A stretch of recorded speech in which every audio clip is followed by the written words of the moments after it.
मैं भी मोदी का परिवार हूँ। तो ये समझ लीजिए देश की जनता जानती है मोदी जी का परिवार कौन है। मोदी जी जिनके साथ उठते-बैठते हैं, गलबैया करते हैं। जिस मेहुल चोकसी को कहते हैं मेहुल भाई यहाँ बैठे हैं, जो देश का 13,000 करोड़ रुपए लेके भाग गया। नीरव मोदी उनका रिश्तेदार है, उनका परिवार है, जो 17,000 करोड़ रुपए लेके भाग गया।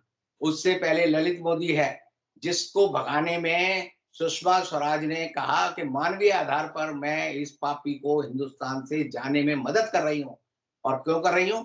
क्योंकि सुषमा स्वराज की बेटी बांसुरी स्वराज, जिसको मोदी जी ने अब टिकट दिया है, वो नीरव मोदी की पैरवी कर रही थी वकील बनकर। नमस्कार, मैं विक्राम और आप देख रहे हैं हिंद वॉइस। हमारे साथ मौजूद हैं एडवोकेट रविंद्र कुमार जी। बहुत-बहुत स्वागत है सर आपका। सर, आज मैं आपसे पूछना चाहूँगा प्रधानमंत्री मोदी जी के बारे में। लालू प्रसाद यादव जो कि बिहार के मुख्यमंत्री भी रहे हैं, उन्होंने एक बात कही कि मोदी जी का कोई परिवार नहीं है। उसके बाद सोशल मीडिया पर हमें एक कैंपेन देखने को मिला कि मैं भी मोदी का परिवार, और जिसमें सारे भारतीय जनता पार्टी के बड़े नेता, चाहे उनके आईटी सेल के हेड अमित मालवीय, तमाम लोग कूद कर आ गए और ये कैंपेन बड़ी तेजी के साथ चल रहा है। तो मैं जानना चाहता हूँ मोदी जी का परिवार सच में कौन-सा है? क्या उनकी ताकत है? आप ज़रा जनता को बताएँ। भारतीय जनता पार्टी जो है छद्म मुद्दों पर चुनाव लड़ने में माहिर है।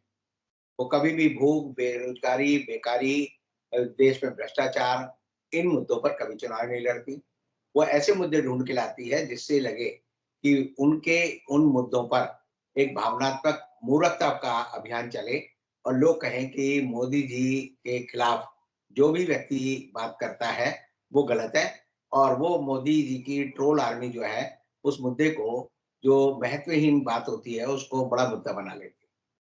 अभी पटना में जो एक रैली हुई लालू प्रसाद यादव की और उसमें लालू प्रसाद यादव ने कहा कि मोदी जी हमेशा ये कहते हैं कि विपक्ष के दल जो है परिवारवादी है और इसलिए उन्होंने सरकास्टिक वे में, जिसे व्यंग्यात्मक रूप से हम कहते हैं, उन्होंने कहा कि मोदी का परिवार नहीं है।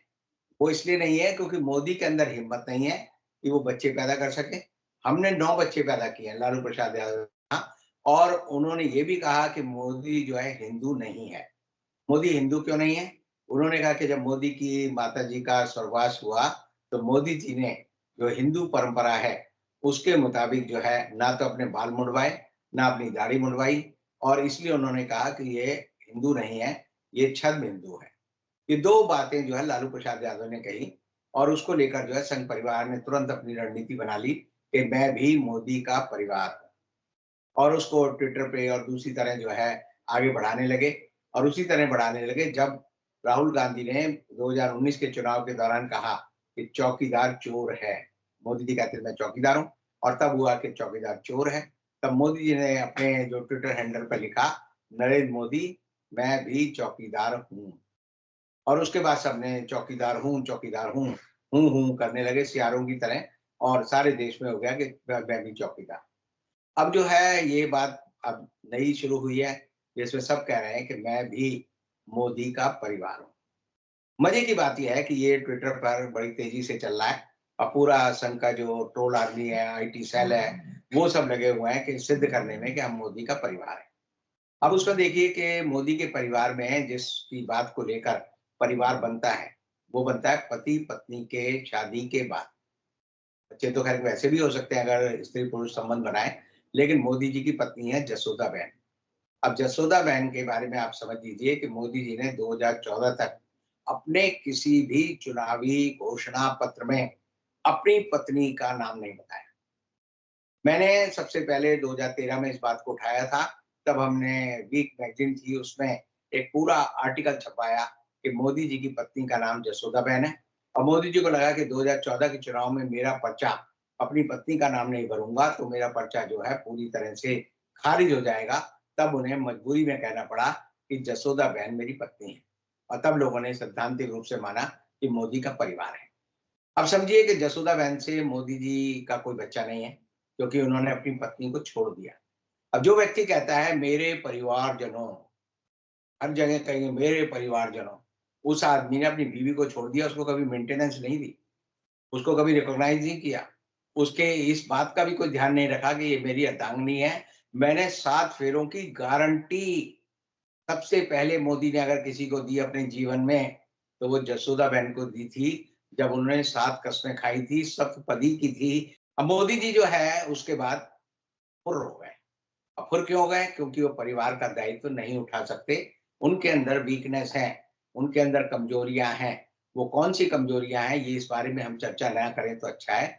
लेकिन एक बात साफ है कि मोदी जी ने तब कहा था कि मैं संघ परिवार को आगे रखूंगा, अपने परिवार को पीछे रखूंगा। अब मोदी जी का जो परिवार है उसको आप इस बात से समझ सकते हैं कि लालू प्रसाद यादव ने कहा कि मोदी जी ने अपनी मां की मृत्यु पर अपने बाल नहीं मुड़वाए, अपने केश लोचन जिसे कहते हैं वो नहीं करवाया, अपनी दाढ़ी नहीं मुड़वाई।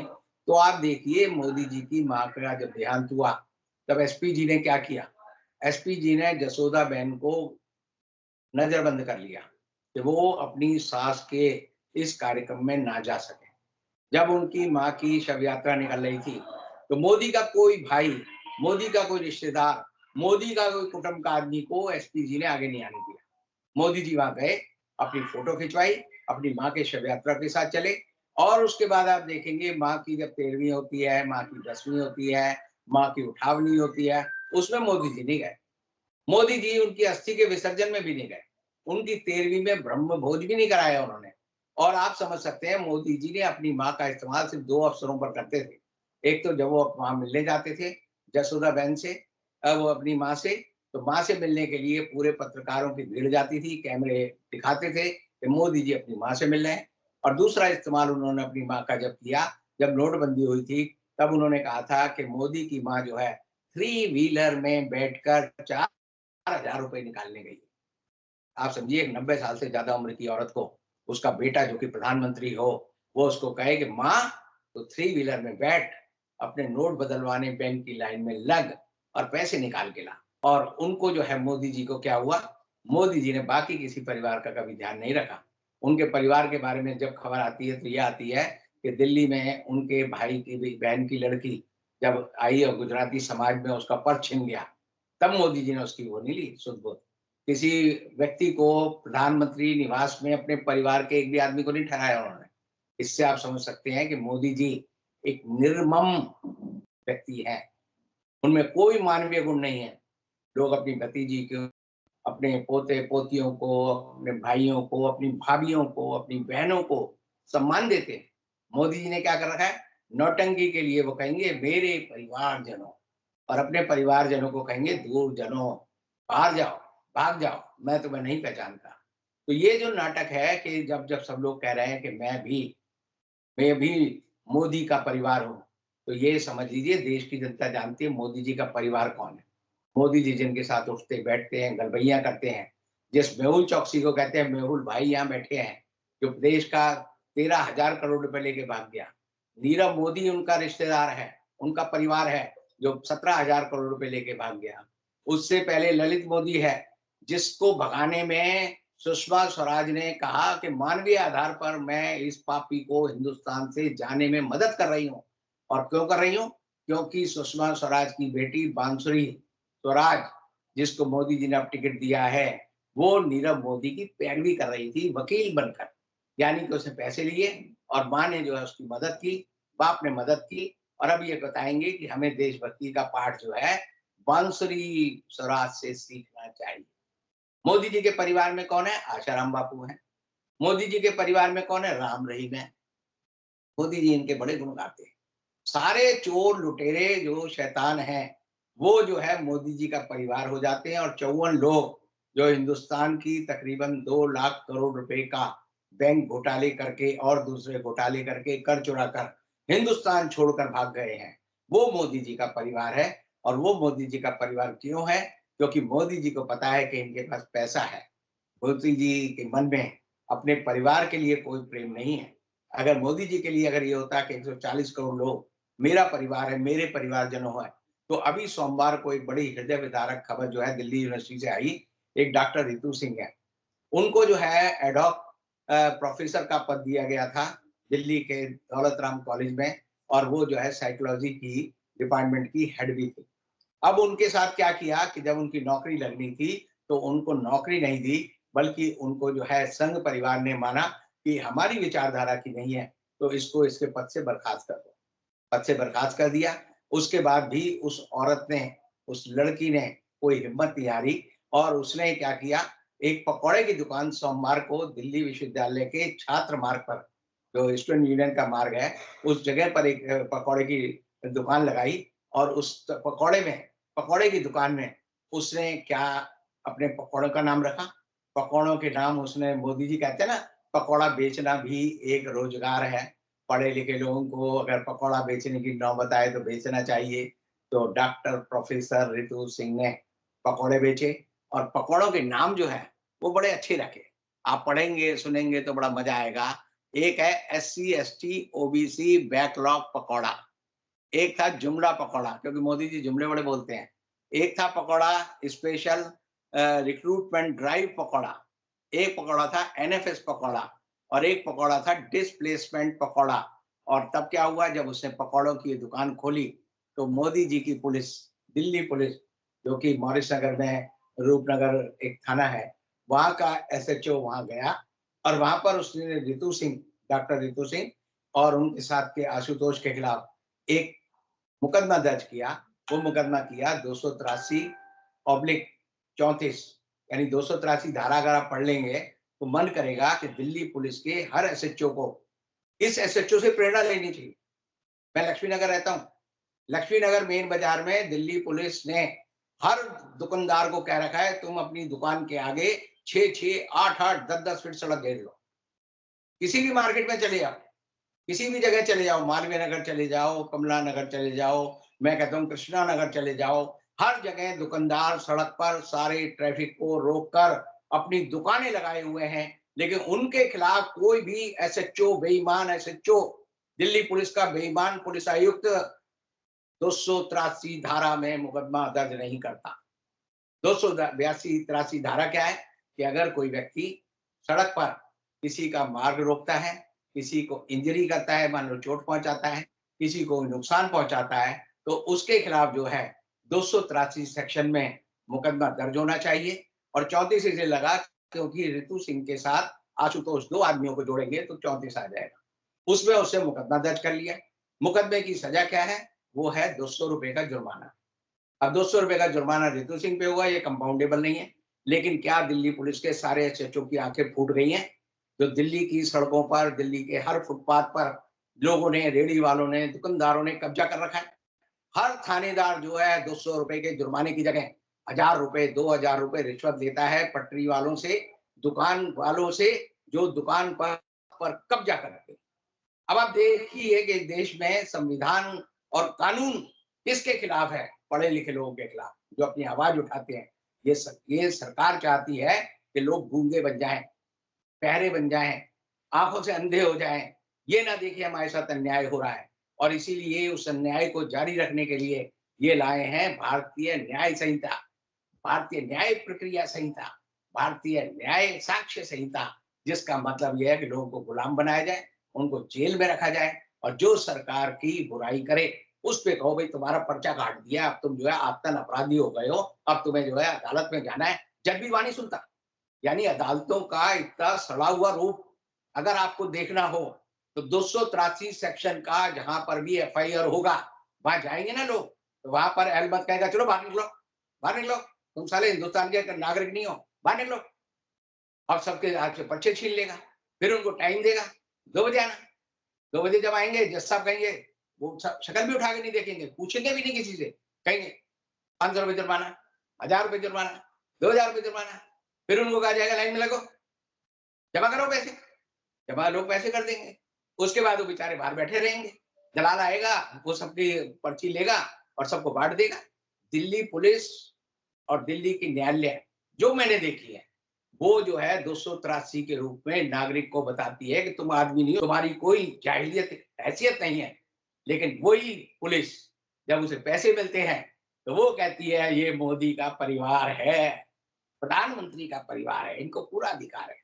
मोदी जी के परिवार में वो सारे लोग शामिल हैं जो चोर हैं, जो कर चुराते हैं, जो देश का नुकसान करते हैं, जो रिश्वत खाते हैं, जो देश की हर जगह पर जहां पर भी निर्माण हो रहा है उसमें वो जो है दलाली खाते हैं। इसीलिए मोदी का परिवार है अंबानी का परिवार, मोदी का परिवार है अडानी का परिवार। और सबसे बड़ी बात क्या है, आप देखिए जितने नाम मैंने लिए इन्होंने किसी ने नहीं कहा मैं मोदी का परिवार हूं। किसी की हिम्मत नहीं है कह दे मैं मोदी का परिवार हूं। जो असली परिवार है वो नहीं कह रहा मैं मोदी का परिवार हूं। बाकी जो बावले लोग हैं, पागल लोग हैं, जिनको कुछ अकल नहीं है, वो कह रहे हैं मैं मोदी का परिवार हूं। अब अगर भाई मोदी के परिवार हो तो अब जैसे कि अंजना ओम कश्यप ने एक बार अपने शो में कहा था, मैं अंजना ओम मोदी। एक डॉक्टर है पात्रा, वो कहते हैं मोदी मेरा दूसरा बाप है। तो भाई अगर मोदी तुम्हारा परिवार है तो लिख दो, अपने बाप का नाम काटो और लिख दो कि हमारा जो है एफिडेविट ये है कि हम हमारे बाप की जगह प्रधानमंत्री नरेंद्र मोदी जी हमारे बाप हैं, मेरे चाचा हैं, मेरे ताऊ हैं, मेरा दादा है, सब लिख दो। लेकिन ये क्या है कि ये एक अभियान चला रहे हैं, लेकिन अभियान का मकसद ये है कि असली मुद्दे की बात ना हो, असली मुद्दे ना उठे, सिर्फ ये चलता रहे मैं मोदी का परिवार। मैं अक्सर जो है गौतम बुद्ध की एक किताब पढ़ता रहता हूँ और बड़ी अच्छी किताब है। वो ये है कि गौतम बुद्ध के बारे में आता है कि जब गौतम बुद्ध अपनी पत्नी जसोधरा को छोड़कर, जसोदा बहन नहीं, जसोधरा को छोड़कर, उसका नाम भी यही था, उसका पति भी उसके छोड़कर चला गया। राहुल उनका बेटा था, वो भी जो है बेचारा बाप के बिना रहा था। लेकिन वो गौतम बुद्ध जब बुद्ध बने तब वो भी लौटकर जसोधरा के पास आए थे। लेकिन हमारे ये परिवार वाले मोदी जी 140 करोड़ का परिवार है, मेरे परिवारजनों। अरे भाई जाके अपनी जसोदा को तो कह दे कि हे मेरी पत्नी मैं लौट आया हूं। बुद्ध से तो शिक्षा ले लो। यानी बुद्ध की मूर्तियां मोदी जी ने जितनी बार बांटी होंगी विदेशियों को, कोई एक शिक्षा नहीं ली कि सत्य बोलना है, अहिंसा नहीं करनी है, सारे पाप कर्म करो, बुद्ध का नाम लो और समझो गंगा में गए और हाथ धो लिए। तो ये हाल जो है ये मेरे परिवारजनों वाले जितने लोग हैं उनका चाल चरित्र चेहरा भी मोदी जी जैसा है, क्योंकि आप जिससे प्रेरणा लेते हो, जिसको अपना नायक मानते हो, आप भी उसकी कार्बन कॉपी बन जाते हो। और मोदी जी के सारे भक्त जो कह रहे हैं मैं भी मोदी का परिवार हूं, समझ लीजिए वो मोदी जी जितने ही झूठे हैं, उतने ही मक्कार हैं, उतने ही वो परिवार विरोधी हैं, उतने ही वो मानवतावाद विरोधी हैं, उतने ही वो संविधान विरोधी। बहुत शुक्रिया सर। आपने एक तरह से मोदी परिवार से लेकर और ग्राउंड तक की जो हालात और जो सच्चाई बताई है। दिल्ली में आप कहीं भी जाइए, सर की बात बिल्कुल सच है। किसी भी चौक से जाइए, इवन आप अगर आप यू टर्न से भी गुजर रहे हैं तो वहां भी आपको अतिक्रमण मिलेगा। तो वो लोग रोड जाम नहीं कर रहे हैं क्योंकि कहीं ना कहीं उनसे कुछ ना कुछ आ रहा है, और ये आप किसी से पूछ सकते हैं, ये पब्लिक की बातें हैं और वही सर ने अपनी इस एपिसोड में बताई हैं। यही सच्चाई है ग्राउंड की। वो लोग जाम नहीं कर रहे हैं। वो पूरा आप किसी भी मार्केट के नाम पे पूरा दिन जाम हो जाता है, पूरा दिन रोड हो जाता है, चाहे थर्सडे हो, मंडे हो या थर्सडे, जहाँ भी मार्केट दिल्ली जैसे शहर में, बड़े शहरों में लगती है, तो वो लोग रोड जाम नहीं कर रहे क्योंकि वहां से कहीं ना कहीं पैसा आता है। आप लोग नीचे कमेंट कीजिएगा, इस वीडियो पर ज्यादा से ज्यादा शेयर कीजिएगा। कल फिर मुलाकात होगी, तब तक के लिए दीजिए जय सर।